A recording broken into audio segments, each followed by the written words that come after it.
Hey everyone. Today's video is going to be discussing pornography and masturbation. I'm going to be throwing out a massive trigger warning here because you can't talk about these subjects without addressing the claims of sexual assault, human trafficking, and a whole slew of other negative things which have been attributed to these concepts over the years. So if you are in any way easily offended or sensitive to sexual subject matter, or if you're my mother, you should probably stop watching this right now. People who watch pornography, most of them get addicted. The addiction means you are now out of control of what you are doing. It's when you do something or even when you do not want to do it. You are now controlled by demons. Demons have taken over. Pornography is worse than drugs, worse than liquor. Around 1995, I was about 10 years old and I was rummaging through a closet at home. I noticed a stack of videotapes that was obviously out of place in my young mind. Who stores movies in a closet, after all? The answer to that being my former stepfather. And since the attempt at keeping them out of the reach of children couldn't have been more overt, naturally I had to see them. I'm sure you can tell where this is going. I threw one of those tapes into the VCR, and that was the first time I was greeted with the muffled audio and questionable video quality of your standard 1980s porno. Our society today is one where we tend to be hyper-reactive to anything and everything which doesn't go according to plan. Your 10-year-old finding your porn stash? Yeah, that's not according to plan. It's gonna bring up all of these fears about the potential psychological harm done in that moment. The fear that porn is going to turn me into some hypersexual monster who views women as objects, and I will undoubtedly die alone with a long list of kids I never wanted, failed marriages, infidelity, and STDs. It's going to bring all of these thoughts to the surface because that's how we were conceptualizing porn and masturbation even before the internet came along. Do you want your children stimulated and driven into an early, unstable marriage before they have had a chance to achieve the economic, educational, and emotional stability necessary for family life?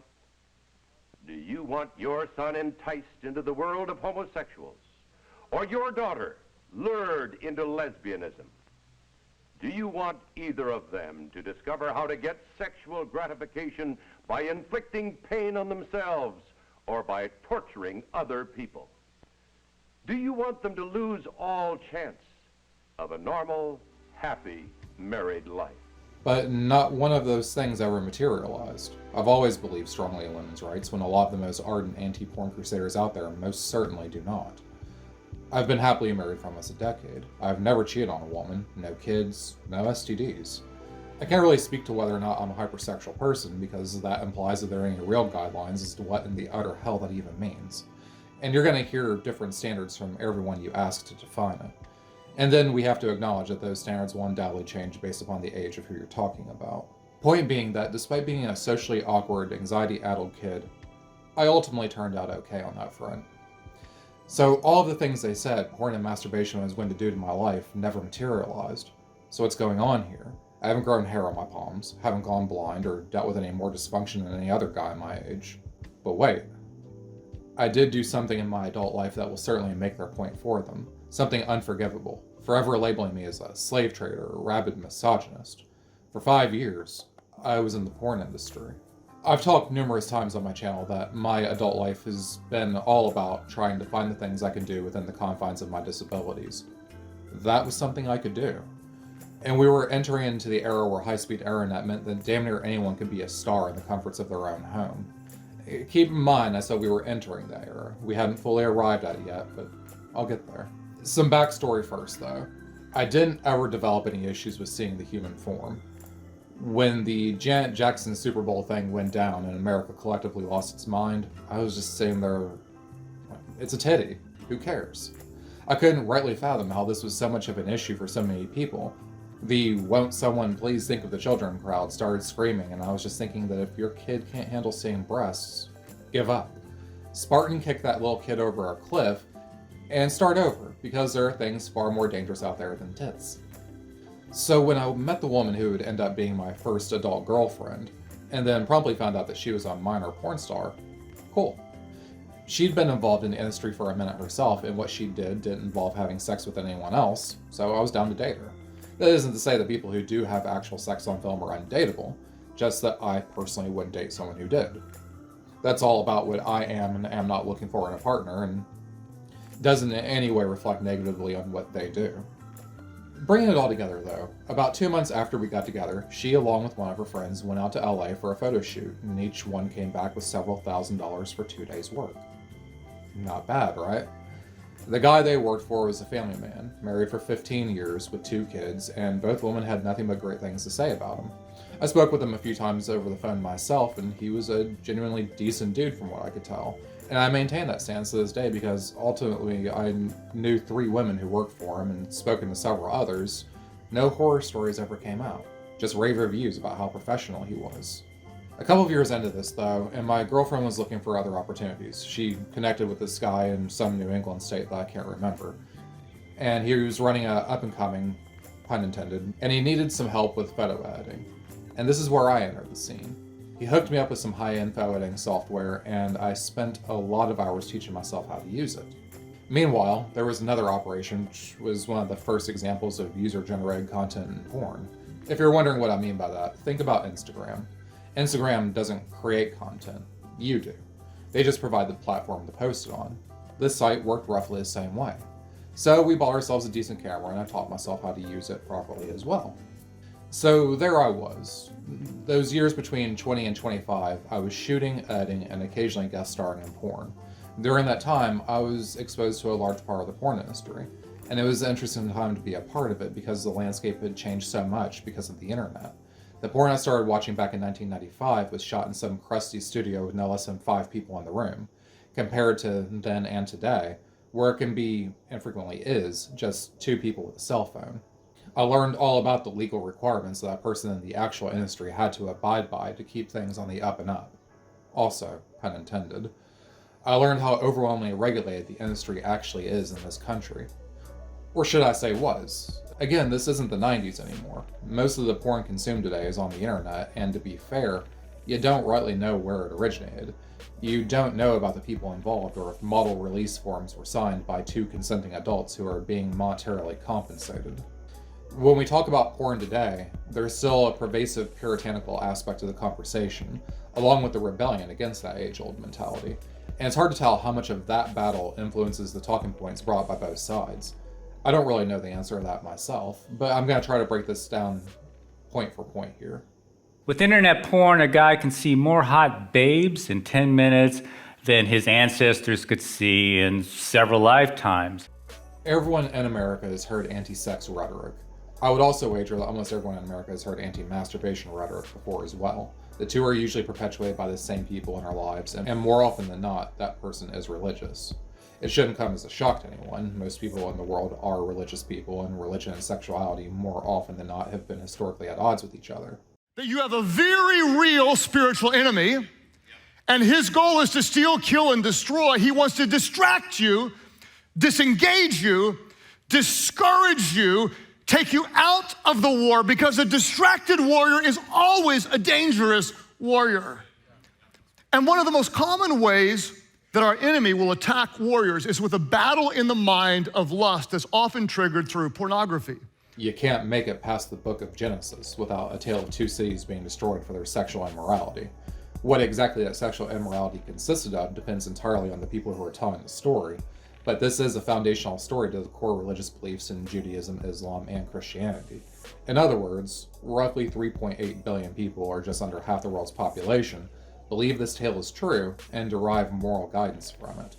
And Abrahamic faiths are not the only ones to preach endlessly about sexual conduct. The point here isn't to badmouth religion. I personally couldn't care less what religion you are. But those in positions of religious and thus cultural influence have made themselves relevant to the conversation by spending thousands of years trying to shape what you do with your life and in the privacy of your own bedroom. In my opinion, because of that inescapable fact, we are virtually incapable of having an honest conversation about this subject, but we can and should, at the very least, try. As I said before, most of us have heard anti-masturbation rhetoric, and the majority of it plays out like what you just saw. Someone telling you that it's unhealthy or immoral without ever really backing it up with anything substantial. I claim that it's a sin because everything you do should be done to glorify God.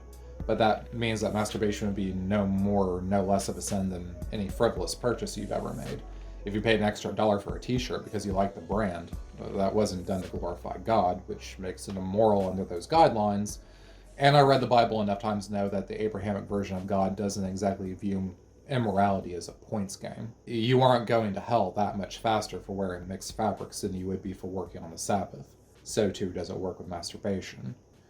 It's always struck me as a way to vilify pretty much any behavior you personally don't like, because, let's face it, we all do things which are not done for the sole point and purpose of glorifying God, but we tend not to frame things in that particular way when it's something we enjoy doing.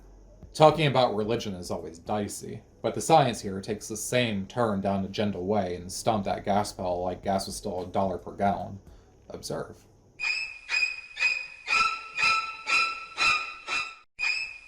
Masturbation shrinks the brain. I've heard that before. Chances are you saw the headlines when the study this statement is based on came out, and chances are it conjured up images in your mind of someone's brain shriveling up like a raisin as porn brings them closer and closer to a perpetual vegetative state. You and I are apparently only a few spank happy hours away from drilling ourselves in a crust-covered corner, with a bottle of lube in hand and a creepy grin permanently etched on our otherwise vacant faces. But what did that study actually say?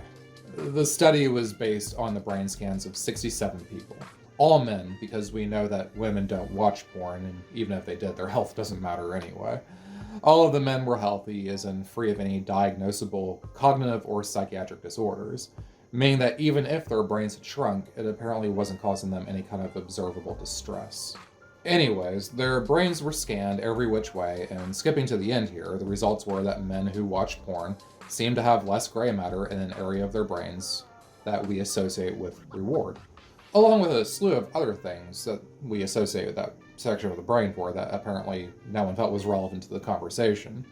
The biggest issue here, and it's one that researchers themselves acknowledged, was that they had no clue if correlation equaled causation. Did porn cause these areas to shrink and become underactive? Or were these areas already like that beforehand, and that's why these people watch porn in the first place? There's also the question of if some other factor was at work here beyond the scope of the study. Fast food, excessive shopping habits, excessive TV consumption, etc., etc. Personality factors, which other studies have already found show links between diminished reward pathways and things which most of us partake in without giving a second thought. These are pretty big questions. Questions that the researchers themselves were actually very open and upfront about, and yet the end result is this. The scientific fact about porn consumption is a unicorn. There actually isn't a whole lot of unbiased study which has been dedicated to answering the question we all seem to be Google searching. When I searched for does porn damage the brain, articles claiming it does, citing the study I just mentioned above, were the first, third, and fourth links which came up.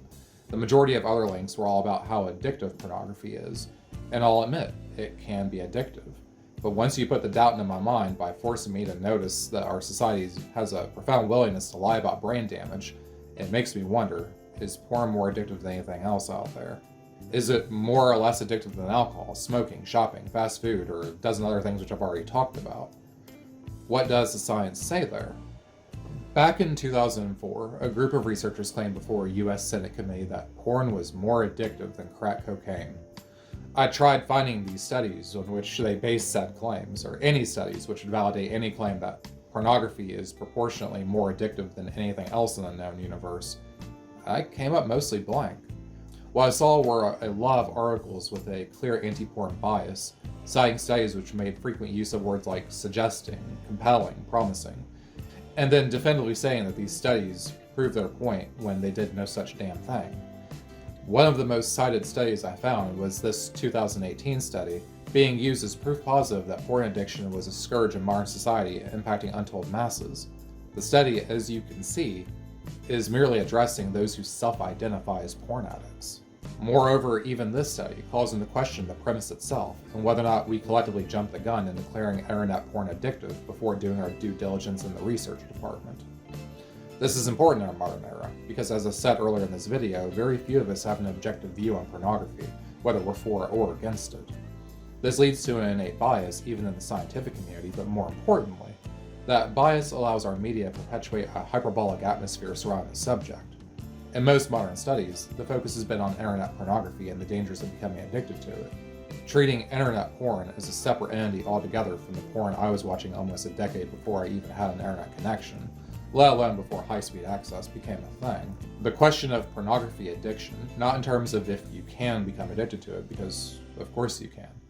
Not in terms of if it could ruin your life if you did become addicted to it, because of course it could.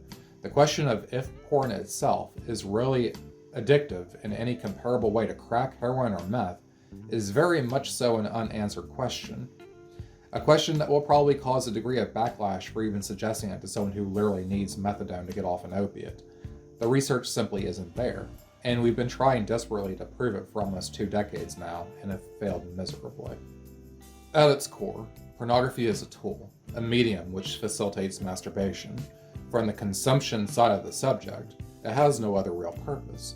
And while research on porn might be a void, we settled the debate on whether masturbation is a normal, healthy part of life ages ago with a resounding yes, regardless of whether or not pearl clutchers want to acknowledge that fact. Can you masturbate too much? Obviously. But there isn't a thing in the world you can't have too much of. Too much oxygen will kill you. There's nothing we can't obsess over, or get strung out on, for lack of a better term. Overall, looking at it as a doctor, there are no negative effects to be feared for your health. It certainly doesn't cause erectile dysfunction and doesn't interfere with fertility or promotes premature ejaculation. On the contrary, there are a number of health benefits associated with masturbation. I don't mean to downplay stories of addiction. People will always and forever find new and interesting ways to destroy their lives. It's important to remember that stories like that exist and are profoundly negative for the people who live them. When you talk about any subject in which there are negative stories, which, let's face it, is pretty much anything we can discuss, there's a tightrope you have to walk between applying those stories in a greater context while not being dismissive of them. Which brings me, unfortunately, to the point where we talk about the porn industry itself. Opinions on and experiences with the porn industry differ greatly depending on who you're talking to. I had a hard time trying to figure out how to approach this and give every rational voice their time on the matter. Unfortunately, trying to weed out the irrational voices took up the majority of my time. Do I want to present you a video from a college kid who attended one lecture on the subject and now thinks they're an expert? I just got back to my dorm room from a pornography talk that I had at my university, and it laid out a lot of things about pornography that I had no idea, linked to a lot of other very severe issues in our culture today. And you may agree with me, you may not, but this is hard evidence, and I wrote it down because I didn't want to forget stuff. Or a person who's presently in the porn industry and is financially incentivized to promote it. Or the extreme minority of porn stars who have spoken out for or against it. There really isn't a good answer to that question. I decided early on in the production of this video I was going to make a list of the most common criticisms levied at the industry, and then address them as factually or realistically as I can. But before I begin on this though, I am going to double down on my trigger warning from earlier. This would be an excellent time for you to tune out. But without further ado, number 1, it facilitates human trafficking, rape, and slavery. This is partially true, but there's a lot of murkiness in that statement. The best way I can break this down, unfortunately, is with another analogy. Americans, amongst people from other countries, purchase massive amounts of electronic goods every single year. A good portion of those come in part or in whole from Malaysia. According to U.S. Labor Department, roughly 1/3 of the entire Malaysian workforce is forced laborers, aka slaves. This issue isn't limited to Malaysia or to electronics, obviously, but no one says that buying a smartphone is facilitating human trafficking or slavery. I don't want to minimize how terrible human trafficking is, but the problem here isn't whether or not it happens. It obviously does, there's no disputing that. The problem is how much of the porn industry is depending on it. How prevalent is it in the porn that the vast majority of us consume, and is it really different from any other industry? There are no statistics on this. They simply don't exist. We know that the vast majority of human trafficking victims are sexually assaulted and exploited, but how much of that makes its way into the mainstream market is anyone's guess. Pornhub is currently facing a lawsuit from 2 alleged victims of sex trafficking. While Pornhub's primary defense has been that they basically just don't control what its users upload. So Again, this is a real issue, and it does bother me a lot that Pornhub doesn't seem to take this issue as seriously as they could, or at the very least, Pornhub's business model creates a massive blind spot in terms of what I would label as public safety. I have a final point on this to be making, but it's roughly the same point I'll be making for most of this list, so moving on. Number 2 is that it exploits vulnerable people. See, this is a disingenuous argument on sheer premise. Vulnerable can mean a lot of different things, and the term exploit in this context seems to almost always be based on the premise that all porn is by definition exploitative. So far as vulnerable people goes, if you're talking about the financially vulnerable, porn offers people a way to make fast money. In the USA, porn is highly regulated. There are a lot of checks and balances in place to ensure that everyone involved is of age, consenting, and depending upon the state you're standing in, disease-free before taking part in the production of what I would call industry-standard porn. You are a consenting adult in this situation. If you regret your decision later on, that wasn't being exploited. No one was acting maliciously towards you.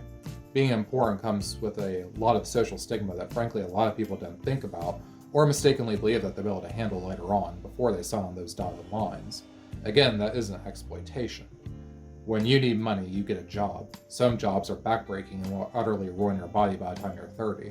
The only reason to ever get a job like that is because you're in a financially vulnerable position, and that position is pretty much a way of life in America at this point.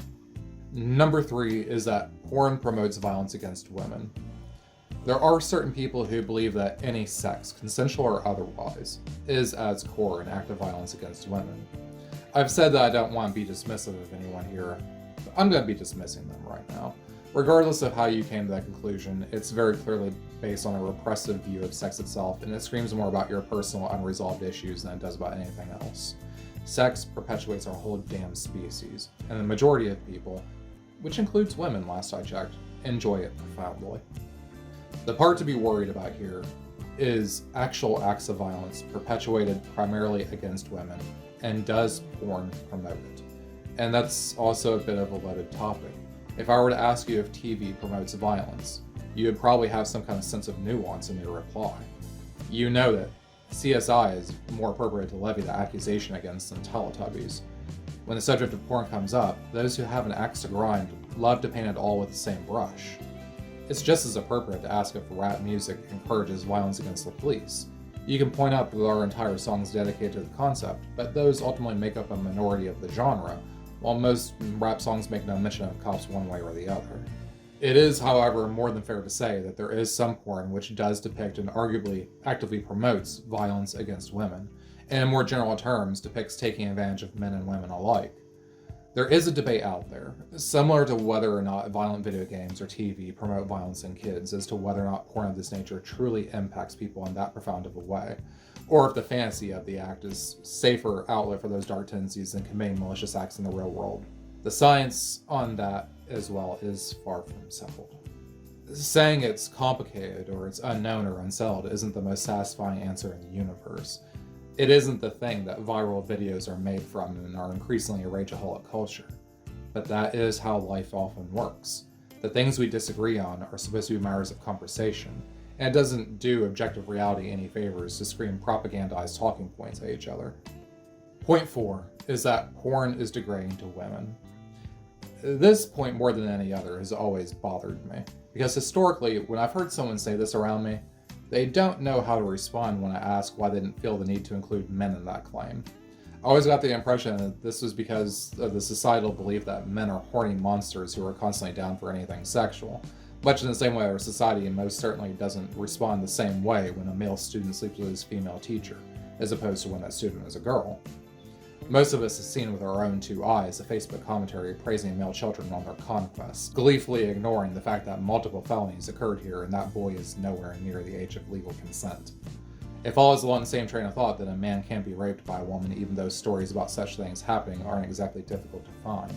People in our society view objective crimes like statutory rape as being more of a novelty when it happens to boys, while simultaneously viewing women who are of age and consenting to having sex on film as somehow universally exploited.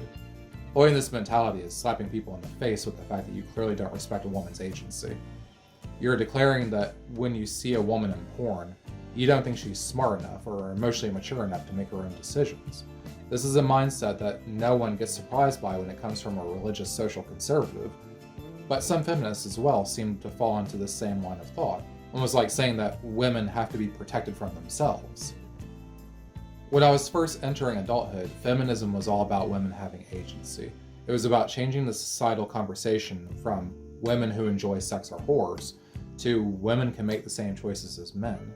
It was about changing us from a culture which shamed women who felt free enough to express their sexuality to a culture which celebrated women who defied social convention and expressed themselves in any manner they pleased.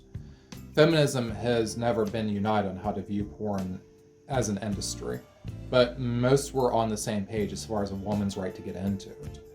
It was with that in mind that some feminists decided to make an attempt at changing the industry, forming their own production companies led by women for the benefit of women. Pro-porn feminists said that yes, there are a lot of problems in porn, but banning it really isn't the answer because there are a lot of women that want to make porn and want to watch porn. The problem was that they really couldn't see themselves in the porn they were watching. They couldn't relate to it because it was so centered on the male perspective and the male experience, and on top of that, a really skewed version of the male experience. So feminists really wanted to make their own porn that didn't have all the problems in it that they were seeing in mainstream porn. And I feel like that approach is what we should be aspiring to. As my wife and I were discussing the script, she kept reminding me of a saying that there is no such thing as ethical consumption in a capitalistic society. The automotive and oil industries are quite literally destroying this planet for future generations, for people who haven't been born yet. But almost all of us drive. TV has some very questionable content, but almost all of us watch it. The porn industry has its problems, and we hyper-focus on those issues and view them as unchangeable, unalterable, as we seek to hold them to a higher standard because we start any conversation about it from a place of emotionality and obvious bias. But those biases don't make for constructive conversation. Porn has been around for a very long time, and there's no reason at all to believe it won't be here after each and every single one of us are long dead. The objective shouldn't be to drive it further underground because it's in those dark places where the most obscene and unethical practices occur. Does porn objectify men and women? Perhaps. Probably. But humans are sexual beings, and objectification is what we do. It's important to recognize that for what it is, to be open about the fact that we are objects of sexual desire, but that isn't all we are. The question of whether porn is harmful isn't a fair or reasonable place to start a conversation, because what porn is and isn't depends upon the context and the people involved, in much the same way that a relationship being good or bad isn't exclusively decided by the concept itself. If the question being asked here is what are the impacts of porn on a young mind, then I have to take a hard stand and point out that porn isn't produced or distributed with children in mind. The internet age and the ease at which every piece of content ever created is at our fingertips can be problematic, and we should discuss how to prevent kids from seeing things which are not age appropriate. But that concept applies to all internet content, and doesn't just reflect on porn or the industry itself as much as some would like to believe. Closing this out. There is so much anti-porn content on YouTube that you would think porn has never led to a single good thing in history. People have put themselves through college and fed their children when other avenues of doing so had failed them. Porn was what taught entire generations that LGBT people even existed before social media became a thing. Porn was one of the driving forces in the sexual liberation of women during the second wave feminist movement, and porn remains one of only a very few industries where women get paid more than men. A society which isn't upfront about those things is a society which is trying to hide something. We've entered a pioneering era. The challenges we're faced with as a society today are different from the challenges of the past, and we have the luxury of mediums in which discussing those challenges are within arm's reach at all times. The conversation of whether or not porn is harmful cannot be rallied in the same anti-sex and anti-woman rhetoric that's dominated the conversation for the majority of human history. And it should be equally obvious that we can't allow the same anti-science movement, which has crept its way into every facet of our media, to lead this conversation either.